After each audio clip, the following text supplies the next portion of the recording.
नमस्ते बच्चों। नमस्ते मैम। कैसे हो आप? अच्छे। तो अभी हमने क्रिया सत्र 1 किया जिसमें हमने परिवार के बारे में बताया। किस किस को समझ में आया?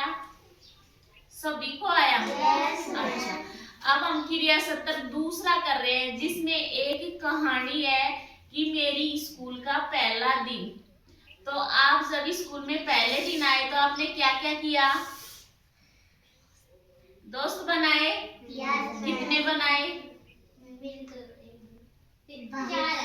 शाबाश। तो आपको स्कूल का पहला दिन कैसा लगा? अच्छा। तो अब मैं आपको एक लड़के के बारे में बताऊंगी, उसका स्कूल का पहला दिन कैसा रहा? अच्छा, तो मैं अब आपको एक कहानी सुनाऊंगी। एक सूरज नाम का लड़का था, उसकी स्कूल का पहला दिन कैसा रहा उसके बारे में सुनना, फिर बताना किस किस को समझ में आया। ठीक है, आवाज नहीं बेटा, सुनाऊं? ठीक है, तो सुनो आवाज। एक बार एक सूरज नाम का लड़का था। क्या था? एक बार एक सूरज नाम का लड़का था, उसका पापा था वो दूसरे शहर में नौकरी करता था। तो वो सूरज अपने घर से और दूसरे शहर चला गया आपके पापा के साथ। दूसरे शहर में जाके उसके पापा ने उसकी स्कूल का एडमिशन दूसरी स्कूल में करवा दिया। वो सूरज जब पहले दिन स्कूल में गया तो उसकी स्कूल की बस आई। सूरज स्कूल किसने गया था? बस में। शाबाश। तो दूसरे दिन स्कूल में गया सूरज बस में बैठ के। जब वो बस में बैठा तो उसे आगे वाली सीट है वो खाली मिली। सूरज उसके ऊपर जाकर बैठ गया। पीछे से एक राहुल नाम के लड़के ने आवाज दी कि सूरज वहां पे मत बैठ।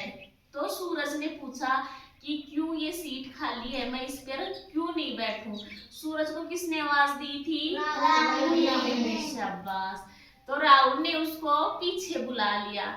फिर पीछे जाके राहुल से पूछा सूरज ने कि मुझे आगे वाली सीट पे क्यों नहीं बैठने दिया? तो राहुल ने कहा थोड़ी देर में तेरे को अपने आप ही समझ में आ जाएगा, क्योंकि ये आज तेरी स्कूल का पहला दिन है। तो थोड़ी देर में एक लड़का चढ़ा जिसका नाम राजेश था। वो उस सीट पे आके बैठ गया। उस पर बैठते ही और सभी लड़के डर गए उस लड़के को आते ही। क्या नाम था उस लड़के का जो सीट पे आके बैठा था? राजेश। शाबाश। राजेश आके बैठ गया और सभी लड़के डर गए। अब थोड़ी देर बाद राजेश ने दूसरे लड़के का गाल खींचा और कहा कैसा है तू?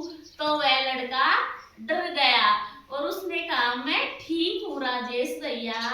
तो फिर राजेश ने सभी लड़कों को एक धमकी दी और कहा आकर मेरे पैर दबाओ। क्या कहा राजेश ने? शाबाश। दो लड़के आकर और राजेश के पैर दबाने लग गए। थोड़ी देर बाद स्कूल आ गया और सभी बच्चे स्कूल में चले गए। इसी प्रकार राजेश रोज सभी बच्चों को तंग करता था। एक दिन सूरज घर में बैठा बैठा खाना खा रहा था तो उसकी मम्मी ने कहा क्यों आपके स्कूल के दिन कैसे चल रहे हैं? तो सूरज ने उदासी से कहा मम्मी हमारी स्कूल में एक राजेश नाम का लड़का आया है और वह सभी बच्चों को तंग करता है, सभी बच्चे उससे डरते हैं। तो राहुल की मम्मी ने एक लकड़ी लेकर आई और उस लकड़ी को तोड़ा। तो राहुल ने देखा कि वो लकड़ी आसानी से टूट गई और जब उसकी मम्मी दो लकड़ियों को तोड़ने लगी तो वो लकड़ी नहीं टूटी। राहुल समझ गया कि हमें सभी लड़कों को एक साथ रहकर और उस राजेश का सामना करना चाहिए। तो अगले दिन जब राजेश उन बच्चों को तंग करने लगा तो सभी बच्चे एक तरफ हो गए और राजेश डर गया। अब इसके बाद में राजेश ने कभी भी किसी को तंग नहीं किया। तो इस कहानी से हमें क्या शिक्षा मिलती है? इस कहानी से हमें यह शिक्षा मिलती है कि हमें एक साथ रहना चाहिए। कहानी अच्छी लगी? कोई सुनाएगा कहानी को? नहीं सुनाएगा? दोबारा सुनाऊं?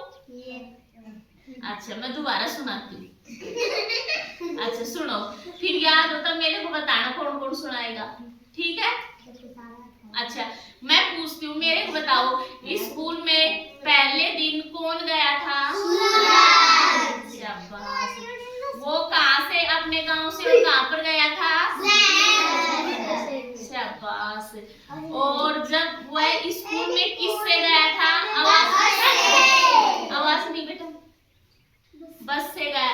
बस में कौन लड़का सभी को तंग करता था? अच्छा।